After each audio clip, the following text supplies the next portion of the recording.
Okay, We I feel had I got all those wrong. homework, we had 2 separate pages. One How was many did I 137 to 141. I even checked I knew we had to do the notes. math The one, notes but I didn't make didn't any do the math one sense. because Like, I forgot everything that we did.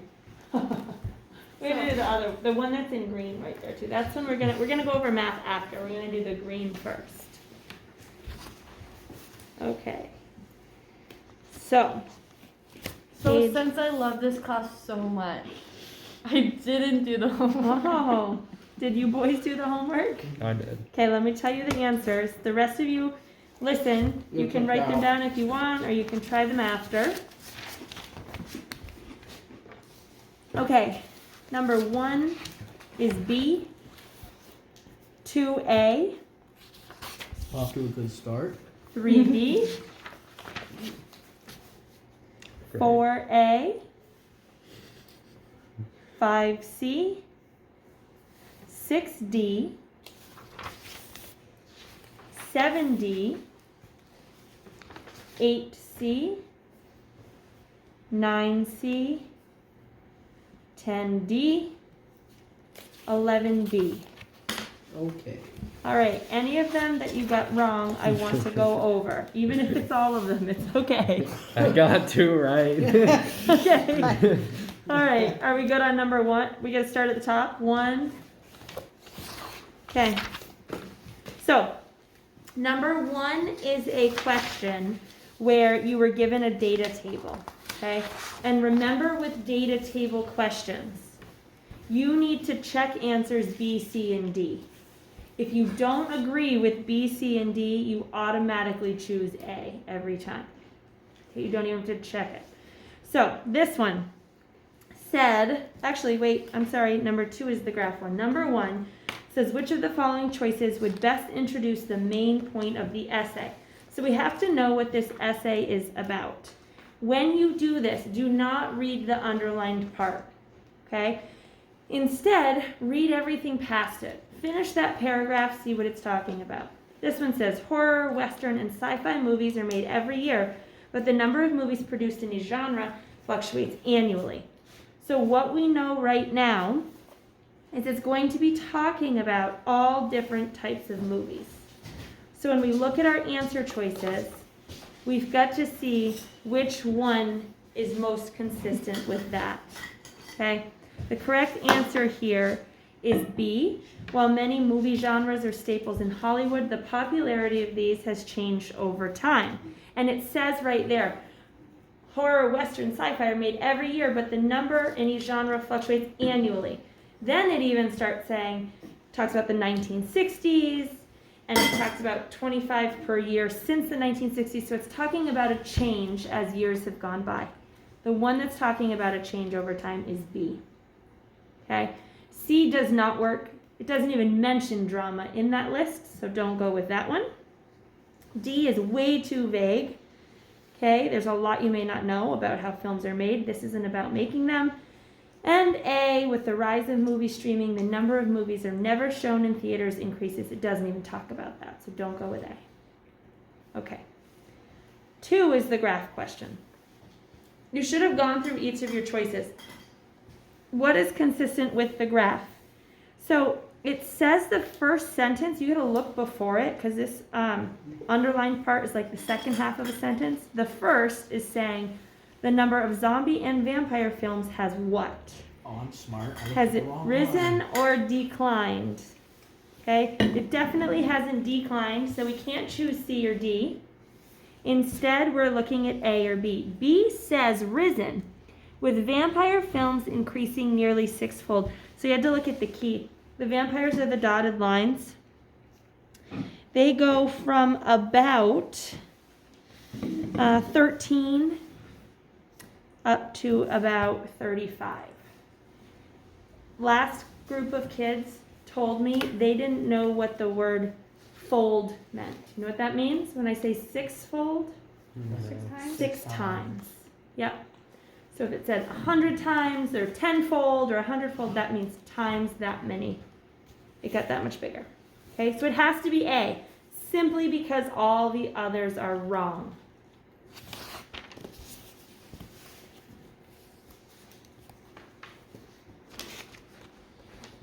Amazing cupcake.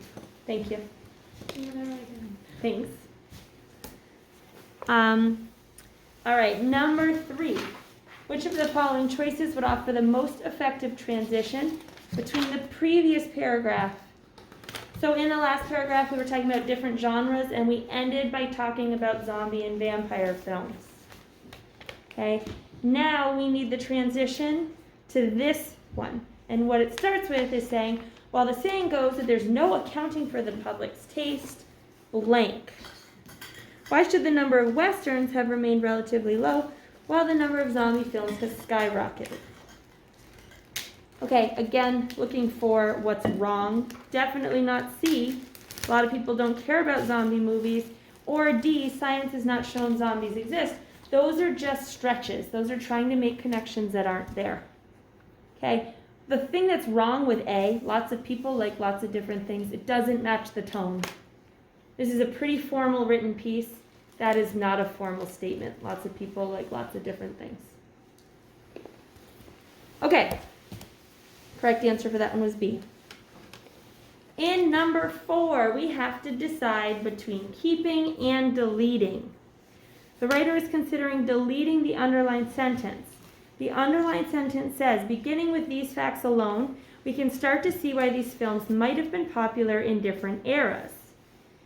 So we have to decide, do we want that or not? Well, what's it even doing? It first says westerns dominated the 1920s, zombie films the 90s and 2000s.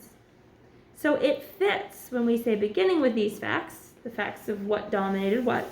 We can start to see why these films might have been popular in different eras. Then it talks about the 1920s, so a totally different era altogether. We want to keep it, okay? We are going to keep it because really it's linking those two statements, okay? So we decide we want to keep, then you have to pick your reason why. Remember that I told you once you've chosen keep or delete, choose the smallest answer. In this situation, it says kept because it provides a logical transition between ideas in the paragraph. And then the other one says it explains why westerns are now less popular than zombie films. Which one is less broad? Which one's more specific? That's A. It's talking about the paragraph. That's your smaller choice. So you go with A because it's the smaller option. Okay. 5 is really tricky. Okay. 5 is so tricky because it feels like you need to know some historical dates. It says what supports the idea in the previous sentence. So you got to go back a sentence which says the 1920s, for instance, was an American moment of crusade. So you need to find something that supports the Crusades in the 1920s. Okay. Process of elimination. No change. Talks about 1095. Not the 1920s. So it's not A. B says the United States is still interested in crusades today. Again, I don't want to know about today. I want to know about the 1920s. Then we have C. Led by Woodrow Wilson's plan for U.S. League of Nations, the world, reeling from World War I, wanted justice among the outlaws. If you know the timeline of World War I, you would know this is the right window. If you don't, check your other answer. The stock market wouldn't crash for another 9 years, at which point people would really freak out. That was the weirdest. 1, tone is not correct. 2, we're talking about crusades, not financial stability. Okay, so by process of elimination, if you don't know the dates, it's C. And we're talking about the 20s there. Okay, 6. Also still wanting to know about the tone of the passage. Notice there was a couple other ones, number 3 and number 5, they gave you answer choices that the tones didn't match. So here they actually pointed out which one maintains the style and tone. My assumption is you would get it down to B and D. Okay? You want it to sound the same as the rest of the passage. Get rid of the ones that don't sound the same. So we're left with integrity and harshness, justice and brutality. I think integrity and justice both sound great, but harshness versus brutality, brutality is the better word. So you would choose What does that even mean? D. Brutality. I feel like it's like forceness. Like, Excessive force. yeah, I was gonna say it's always used in a negative connotation, and I feel like It's excessive force in like terms of like. It's hard because the main word where that comes up is police brutality. I was going to That's say. a very negative. I only connotation think the of it word. when I think of police, because it's always in my, like, I've always only heard police Mm-hmm. brutality, which is that Right. excessive use of force, and it's always has a negative connotation. But when it's just used that it's way. just excessive force. It's not a negative word to begin with. Okay, number 7. Which choice would most effectively conclude the sentence and the paragraph? So, this paragraph is talking now about the 1990s and the 2000s, and it's talking about zombie films. This wants to know how to conclude this paragraph. So it and the sentence says, the reasons for this are fairly obvious. Our private or online personalities have become so robust that that blank. The correct answer is D. It says the real world. Do you remember when we first started talking? What did I tell you those parentheses, those quotation marks mean? Sarcasm. Sarcasm. Do you see that they also use those parentheses, oh my goodness, quotation marks just above it when it says, co-workers or fellow students, the people around us, especially when viewed as a mass, can seem almost dead. And then it says, the real world outside cannot help but seem dull by comparison. So it's using that method, that certain technique, to show sarcasm in there more than once. Do you want almonds? No, thank you. Number 8, to make this seem most logical, remember when we have movement questions, the first step is to determine the subject of sentence 2. Sentence 2 says, instead, we are interested in and suspicious of the people around us. The subject of that sentence is the people around us. You find the subject, then you go find it wherever else it is in the paragraph. Those exact words, the people around us, are stated again in sentence 4. Move them together. Okay? Find them, match them, link them together. All right, number 9 says which choice most effectively combines the sentences. What is the purpose of combining sentences? Why would they want to do that? To make it shorter. Make it shorter. So for this one, look at your shortest answer choice. So A has 5 lines, B has 4 lines, C has 3, D has 4.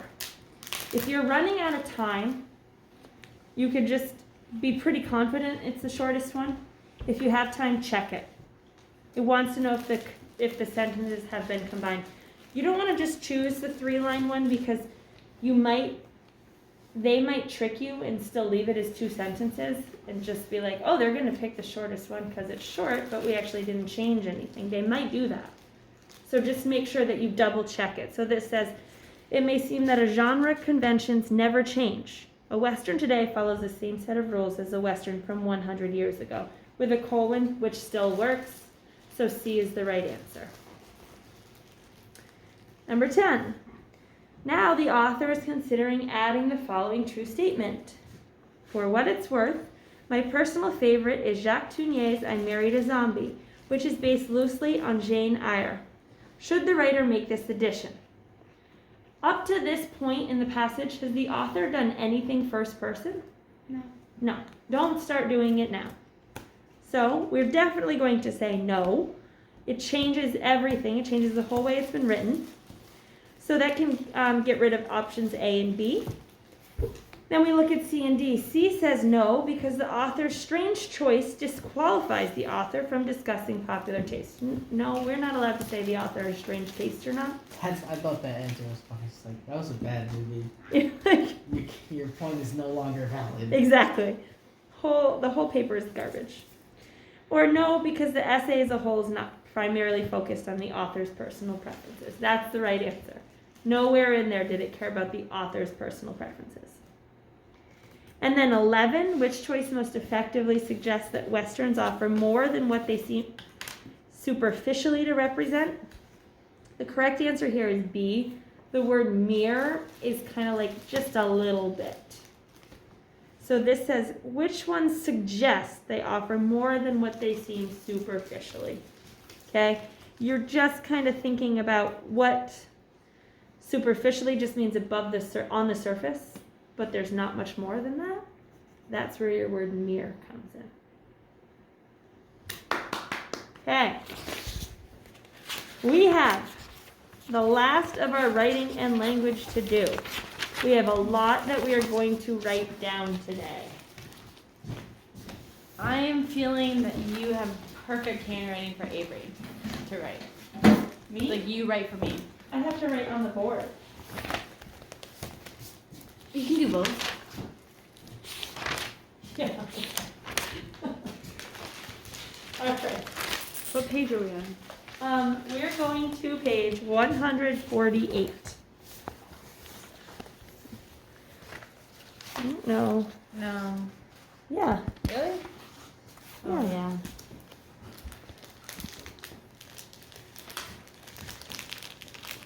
Okay. Punctuation. Punctuation. All right, so we are doing writing and language.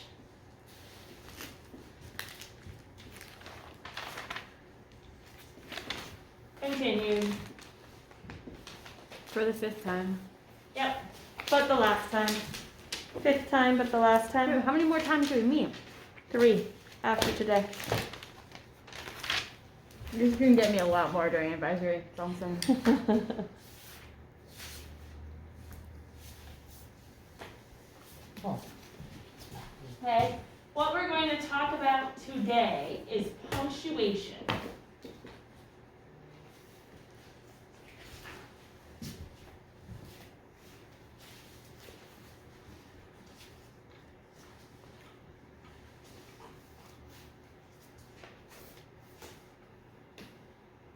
Okay, so there are 44 writing and language questions. Out of those 44, 10 of them were about the words we talked about, where it might be a vocabulary word, it might be a verb changing, it might be a transition word. Remember, we went through all those pieces. 5 of them are like the drill we just did, where they're questions. Do we keep, delete? Do we move them? That means the other approximately 30 questions are about punctuation. Okay?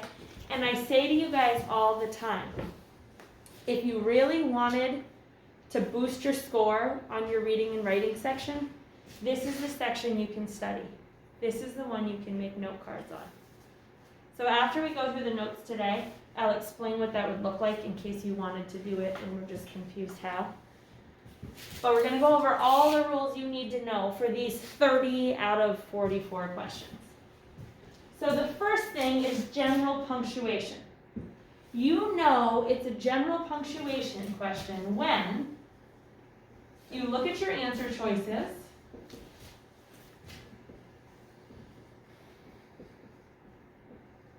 and you see more than one type of punctuation.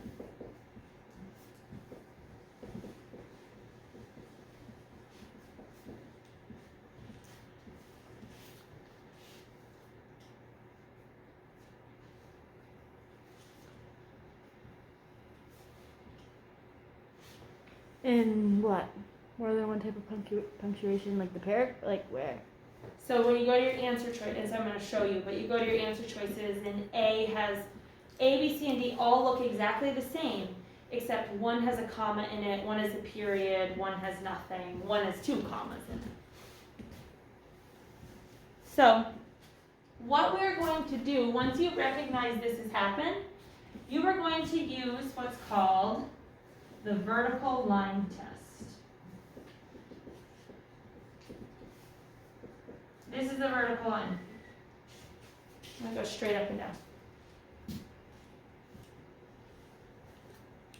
So look at page, after you're done writing this down, look at page 149.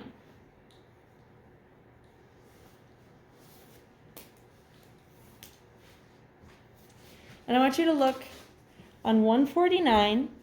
There's the italics halfway down the page. It says Samantha studied for the SAT, period. Then below it, it says Samantha studied for the SAT, period. She ended up doing really well on the test. See what I'm talking about?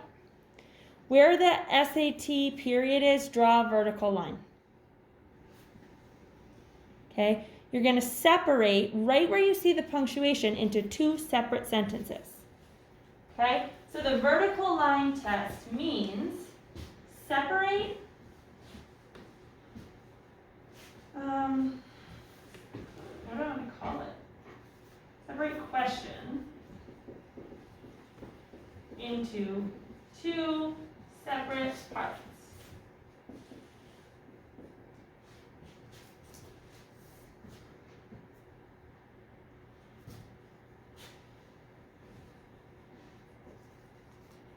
And decide on the type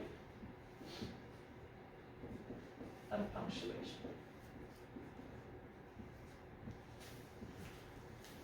Okay, so after you write that down, I'm going to erase this so that I can write down your possible options.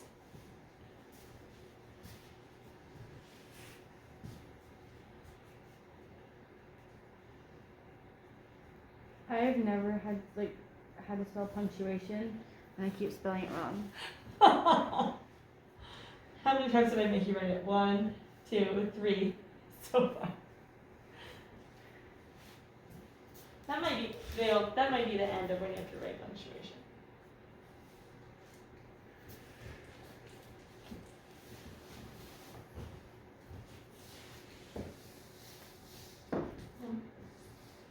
Okay, you got it? All right. There are 3 possible types. When it gets cold, the board doesn't erase very well. Okay, so the first is called stop. 3 types of what? Punctuation. Punctuation. Oh. Yeah. So the last thing I had written was decide your type. So the first type is called stop. In stop punctuation, or in any punctuation, the first thing you do is read the first sentence.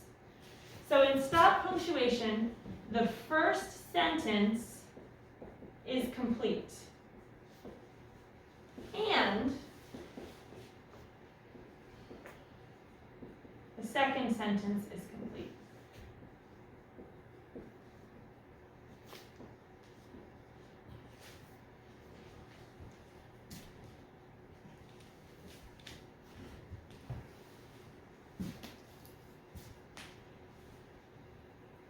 Nice socks, Luca. Thank you. My mom likes to get me funky socks. I think that's all Landon has. Probably, like if I go to a store and I see socks, he gets them. Every time I That'd be weird. look how awesome they are. They're Super Mario. Oh, Huh? I said those sound like great socks. They're awesome. Okay, so look back at the example where you drew the vertical line in your book.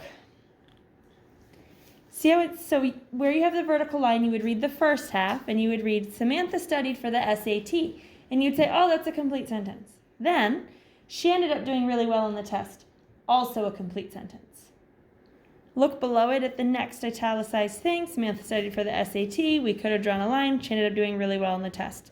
Still 2 complete sentences. So, every time you have 2 complete sentences, we are now going to make a list of allowed punctuation. So, one's a period, right? If you have a complete sentence, you know you can end it with a period. What else can you end it with? Question mark, Exclamation point. exclamation point. Those you're probably used to using. You guys use those every day. Okay, you can also use a semicolon. Remember, I've been telling you since class started, a semicolon is just like a period. If you can use a period, you can use a semicolon. Okay, the next two are totally foreign. You probably never use them.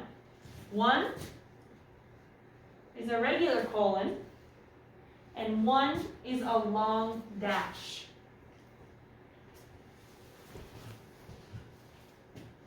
Okay, so what this means is you get to your question, you check it, both sentences are complete, and you have to go in your brain and say, which one of these answer choices uses the right kind? You don't get more than one, and remember, you're not writing it, you just have to find it. So in A through D, only one of these will show up, and whatever one it is, you pick it.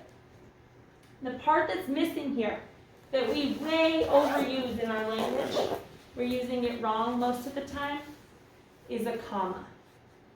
You cannot use a comma in stop punctuation unless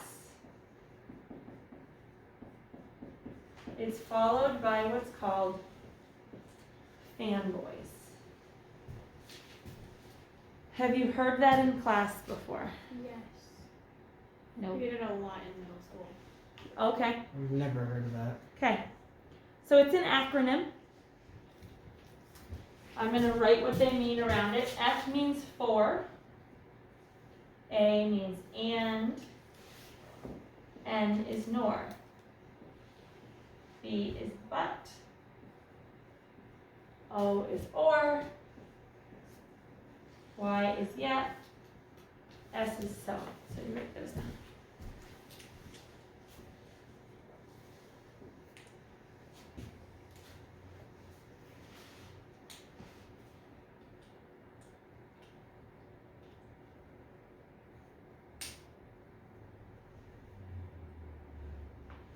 What about S? S. Oh yeah, it's over there. So, tucked it off to the side.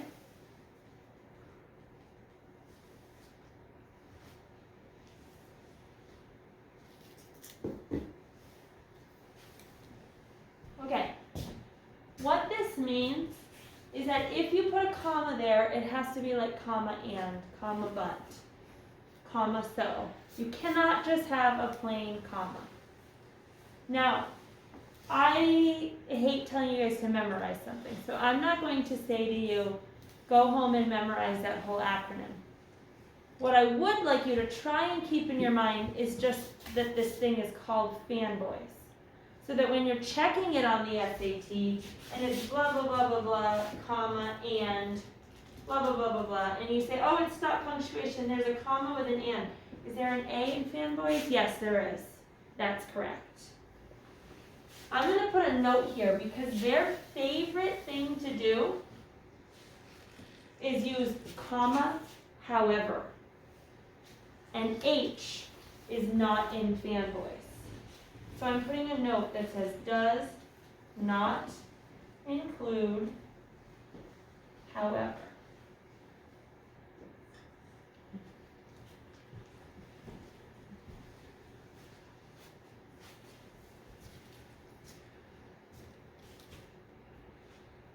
I think we actually see this on a practice problem today. They love to put however in there, but it is not a fanboy.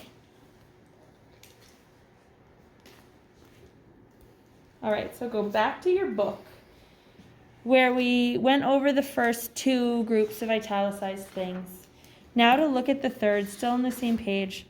As Samantha studied for the SAT, comma, and she ended up doing really well on the test. That's right. Also acceptable. Yep, next one ended up doing, the next one has a colon and the one below it has a long dash. Okay, you guys are allowed to use. These are the only punctuations you need to know for the SAT. Okay, are these. And the only time in stop punctuation is the only time you can use any one you want.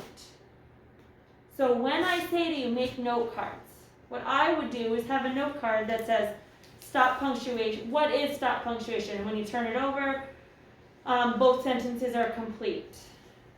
Maybe another one that says types of punctuation allowed with stop. Can you And then help you us just make list note it. cards like on the last day? I don't have that in there, but I can help you with them. Extra work for you. Well, no, I would just need time to do it with you. So, okay, so that's what happens with this. Now, let's say instead you go and we're going to talk about the next one, which is called half stop. If full stop means you have two complete ideas, what do you think half stop means? One complete idea? Yep. So your first sentence is complete.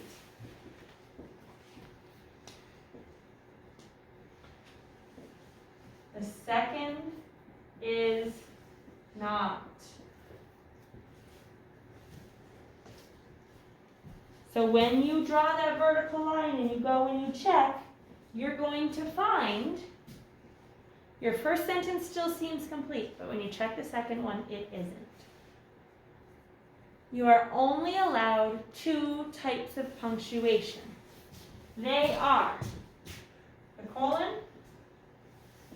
and the long dash. Only two kinds allowed.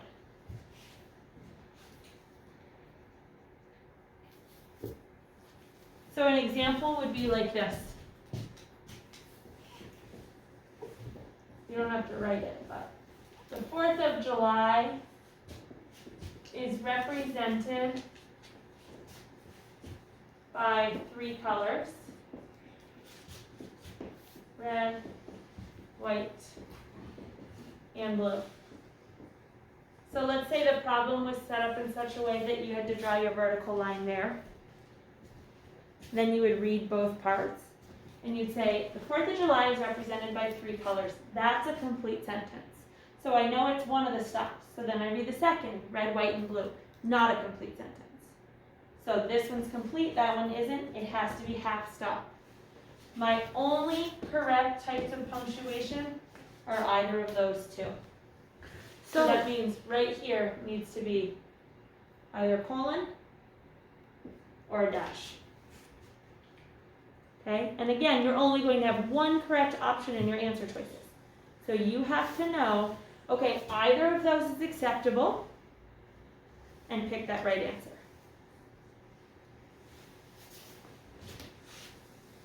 Okay. If you look at the top of page 150, you can see their example. So you see the italicized portion, see where the colon is, you would draw a vertical line there. Samantha studied for the SAT, vertical line. So that first statement, Samantha studied for the SAT, is a complete sentence. All three sections of it is not. So it's half stop. You have to have a colon or a long dash. They did a colon, fine. Next one, Samantha studied for the SAT, complete sentence. The silliest test in all the land, not a complete sentence. We need to use the colon or the long dash. Again, they chose the colon in there. So then why wouldn't they just make it a full sentence? Because they're wanting to see that you know what to do when it's not a full sentence. That's annoying. So that's on purpose. Okay, so now we have the third type of punctuation that exists when your first sentence is not complete. That is called go. Go punctuation. First sentence is not complete. Actually, neither are complete. Because this is like, they just stuck random punctuation in the middle of when someone was talking.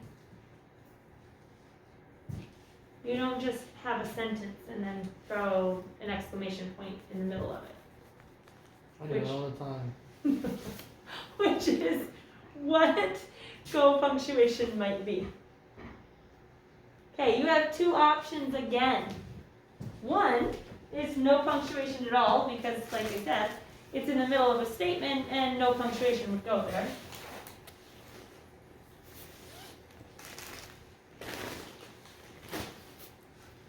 And the other option, or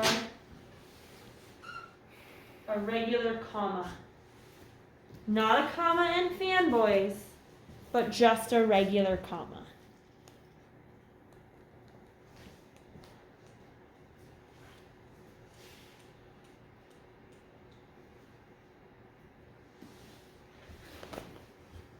My feet are really cold.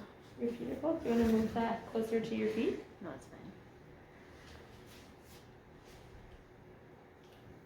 fine. Okay. So, look at in the middle of that page, 150. It says Samantha studied for, and it has a colon, the SAT, the ACT, and every AP exam in between. So they want you to draw that vertical line right where the colon is.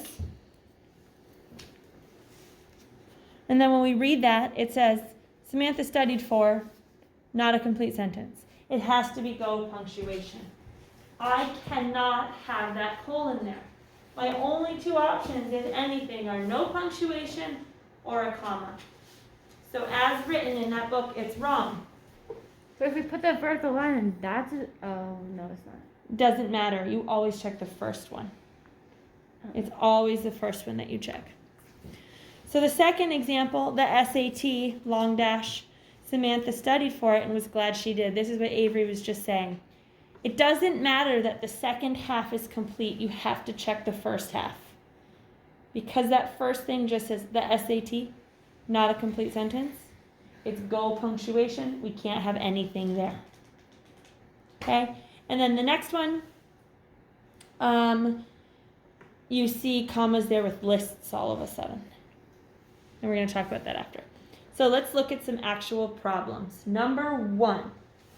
We go straight to our answer choices because this is writing in language. A through D. You look at them. What I see in A, no change. There's no punctuation. And B and C, there's commas. In D, there's a semicolon. The fact that there's different punctuation tells me I need the vertical line test. So see where the punctuation is after the word test? Go to the actual question and draw your vertical line after the word test. And then we're going to read it in 2 pieces. So the first piece, Jonah studied every day for the big test. Jonah studied every day for the big test. Is that a complete sentence? Yes. Yes. He was taking the SAT that Saturday. Yes. Also a complete sentence. 2 completes, it means it has to be stopped. Which one of these D. is used correctly? And that's D. Okay, A has no punctuation, doesn't work. B and C have commas, that doesn't work. They don't have a fanboy. D has a semicolon. You guys go try number 2 on the next page.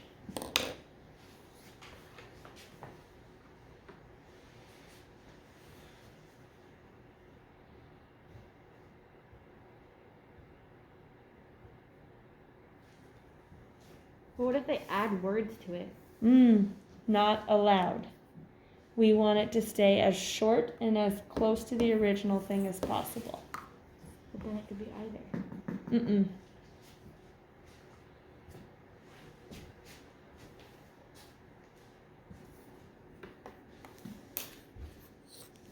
So you're going to draw your line after the word well. It was very important for him to do well. That's a complete sentence. High scores in all the subjects is not a complete sentence. That means it has to be half stop. My options are a colon or a long dash. I think that makes it C. Yep, C. Okay. Do the next one, number 3.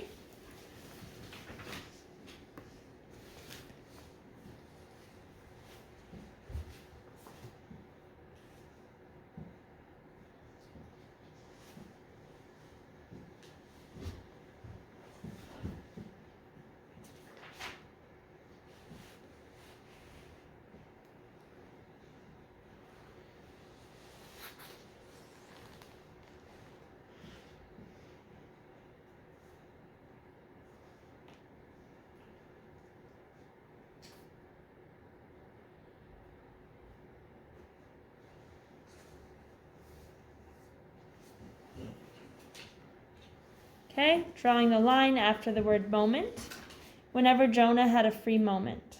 Not a complete sentence. Has to be go punctuation, which means it's either a comma or no punctuation. My only option here is to use the comma choice. It's going to be C or D. It's not C. See how they threw in that extra comma after the word he? So that one is D. Okay. This is general punctuation. These are your punctuation rules.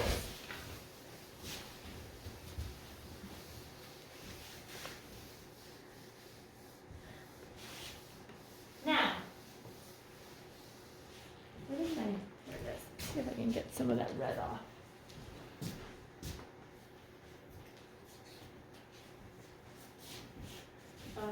Maybe not. Okay. The next thing.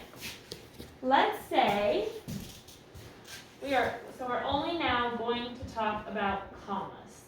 Okay? We just did general punctuation. Now we're going to talk about the comma rules. Okay? So we know it's a comma problem when you check your answer choices.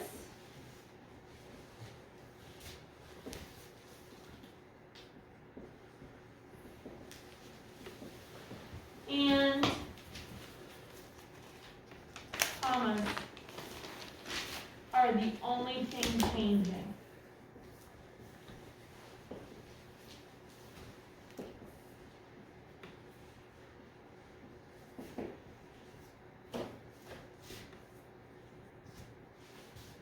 Okay? There are only 4 times you can use a comma on the SAT.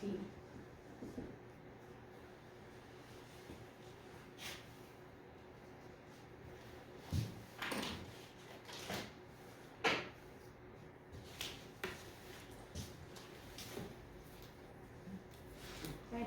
What's one time you guys know that you can use a comma?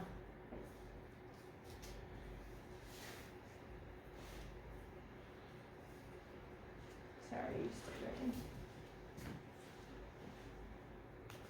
Before the fanboy. Okay, excellent. You can use it in stop punctuation.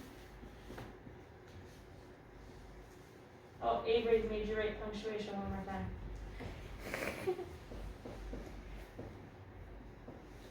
Sounds like some loud music on. You can hear it all the way down here.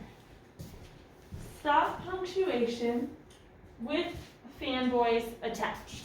That's what we talked about in the last one. Along with that, you can also use a comma in go punctuation. Now, I'm pretty confident telling you, if you check your answer choices and you see commas changing only, that they're not testing you on stop or go punctuation. You're going to see stop and go come up when you do the vertical line test. Not just always.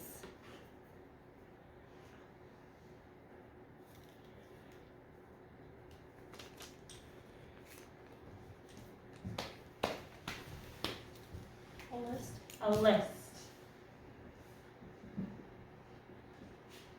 Okay, and what you need to know about lists is the SAT requires the Oxford comma, which is the comma before the word and.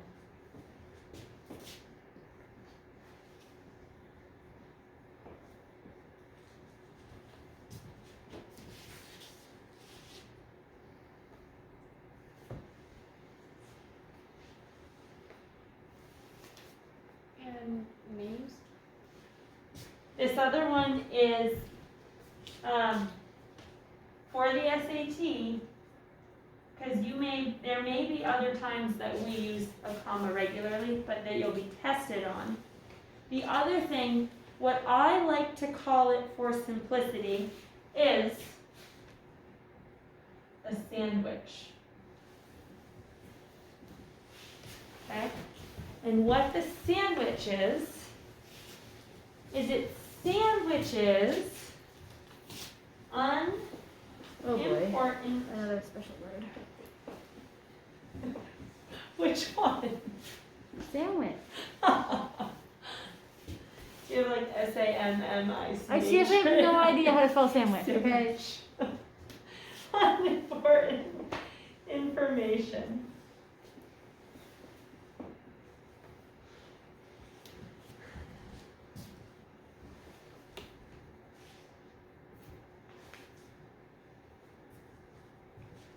I'm going to spend a few minutes talking about this one because this is probably the most foreign to you. So you guys know to use commas in lists. Don't forget about the comma before the word and. This is a really obnoxious rule because if you ask your English teacher, if you ask the dictionary, if you ask Google, it doesn't matter. It can be there, it doesn't have to be. There's not a right or wrong. But according to the SAT, you must have that Oxford comma. Okay? That will be 2 or 3 points in the writing language section, guaranteed. Just knowing to have your comma there before the word and. Okay? The next thing they love to test is what's called, like I said, the sandwich. I'm going to put a note here that says, always check for this first.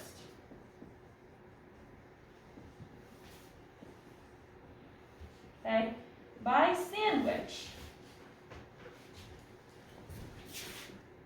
look for 2 commas.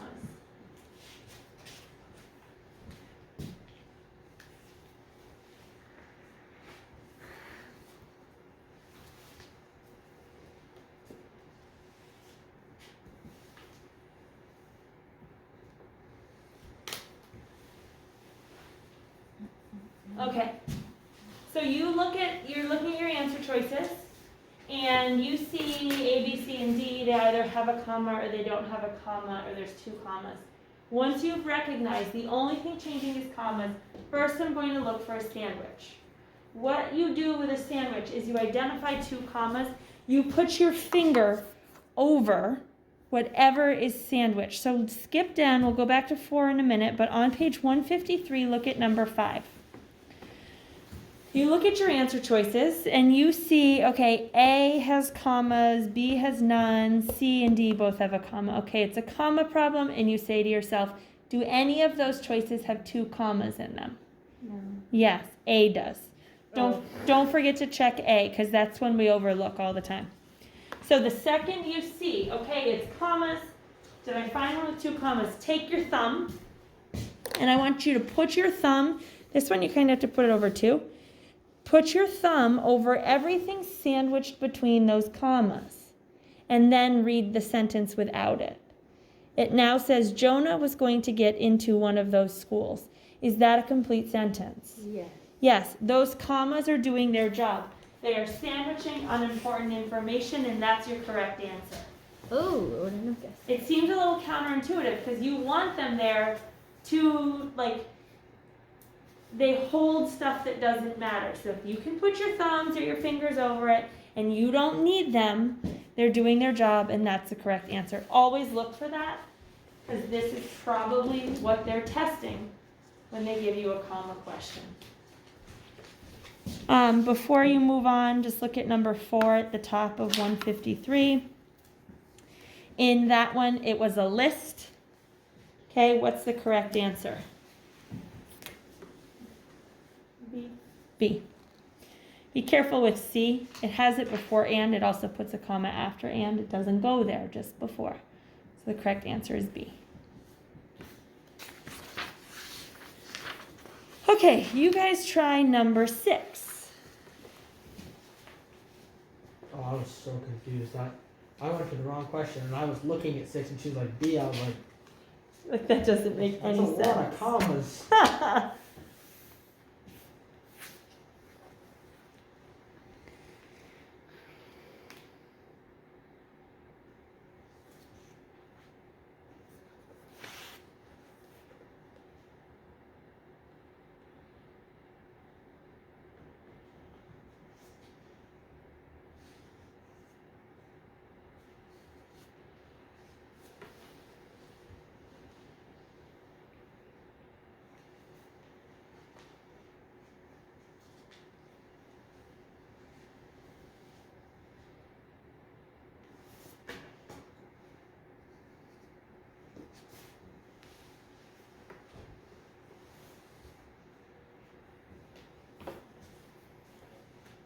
Okay. So you should have seen again only commas changing all over the place. Right? So first thing you do, are there any with 2 commas only? Well, A, no change, has 2 commas in it. So if I put my fingers over that part that's sandwiched, it now says everyone hoped after his brother and 2 sisters had gone to their first choice schools. Everyone hoped what? Not enough info. A doesn't work here.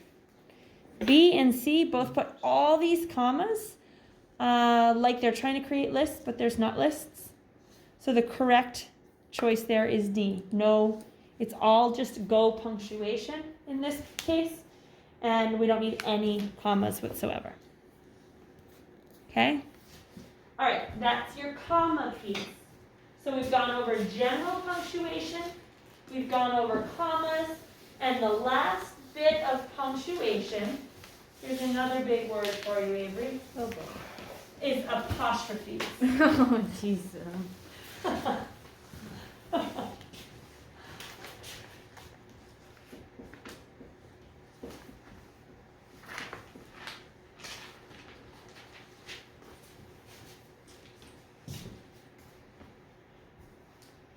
Can you make me only write it once?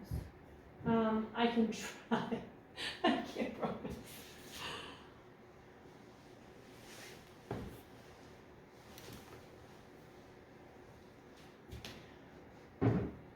Okay. 2 times that we use apostrophes. What are those 2 times? I don't think I've ever used one. Well, you should. In 2 different situations. Anybody? Well, okay, what's an apostrophe? Oh, that's what an apostrophe. I was sitting there, I was like, what is an apostrophe? Wait, what is it? Um, It's like a comma above. Put- It's like Possessive. a up high. Oh, I've used those. I know you have. Like, Okay, so the first time we use them is Yeah, in I didn't possession. even know what an apostrophe was for a second there.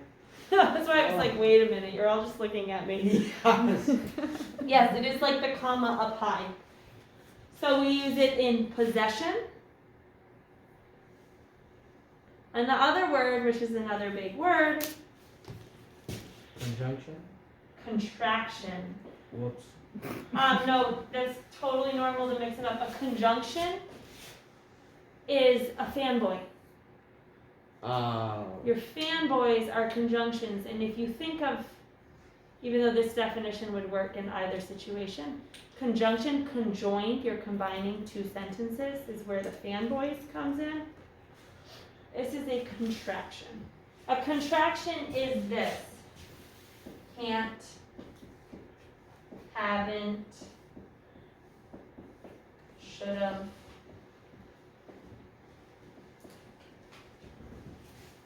You combine 2 words into one shorter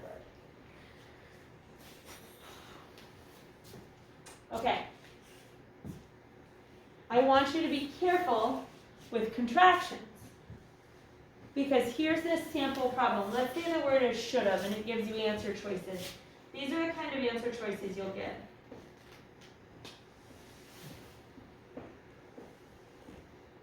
I'll move it 1 second.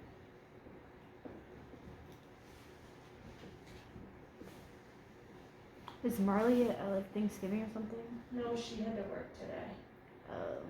And someone from my other class was going to. But I couldn't figure out how to record on Sunday. My kids got me set up with their little YouTube tripod. Okay, here's sample answer choices with a contraction. This is the word, if I said which one of these is correct, okay, should've. This is the correct answer. Should have. Yeah, because you cut off HA. Correct. The thing is that we say this so fast, and in our dialect, it sounds like A. Should have. Hayden should have knocked on my door instead of sitting outside in the cold. Okay? It sounds like I'm saying should have, but it's really should have. So be careful. Make sure you're actually seeing this, and you're not just going so fast that your brain is connecting to this one. But when I look at people's papers, I find they make this mistake more. You guys should know a contraction separates the words. But again, right here, they've just repeated it again. Okay, it's just because if you're going too fast, should have, and this would be saying it twice. But this is what people pick way more than they should. So you're watching for things like that on your contractions, okay? Also in contractions to keep in mind, this is where we find things like there versus there versus I feel like I've never used the word should have. there. You most likely you should. Like could have. Same thing, could I've have. never done should have. Shoulda, coulda, woulda. Don't you hear people say that? No. You haven't heard someone say that? My dad Yeah. says that all the time. See, yeah, I was just gonna say maybe it's like something I just say to my kids, and then you say your dad does it too, so maybe. Okay, so this is where you'd have to know the right form of this. There, which is possession. There, which is a place. And there, which is they are. I just forgot the other one that's like this. I'll remember in a minute. Okay. I should have wrote contraction first instead of Oh, possession. so we're and we are. Could be that one. That wasn't the one I was thinking of, but that works. We're versus were. That's past tense. That's we are. I already know all these. Good. I didn't know what an apostrophe was. Okay, you know what? How many Nobody minutes calls ago? it an apostrophe.